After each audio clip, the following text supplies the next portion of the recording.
90% लोग प्रॉपर्टी तब खरीदते हैं जब प्राइसेस बढ़ चुकी होती है और सिर्फ 10% लोग ग्रोथ शुरू होने से पहले इन्वेस्टमेंट करते हैं। रियल एस्टेट का असली पैसा रेडी प्रोजेक्ट्स में नहीं, ग्रोइंग लोकेशन में बनता है। इसी वजह से आज बहुत से इन्वेस्टर्स मुंबई 3.0 ग्रोथ कॉरिडोर पर फोकस कर रहे हैं।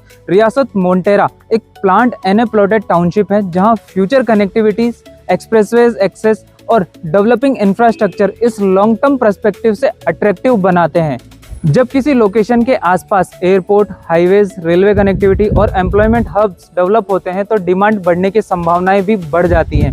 इसलिए इन्वेस्टमेंट सिर्फ आज का नहीं, आने वाले सालों का डिसीजन होता है। अगर आप भी फ्यूचर रेडी इन्वेस्टमेंट अपॉर्चुनिटी देखना चाहते हैं तो रियासत मोंटेरा की साइट विजिट बुक कीजिए। स्क्रीन पर दिए गए नंबर पर कॉल करें और इस वीडियो को उस दोस्त के साथ जरूर शेयर कीजिए जो प्रॉपर्टी इन्वेस्टमेंट की प्लानिंग कर रहा है।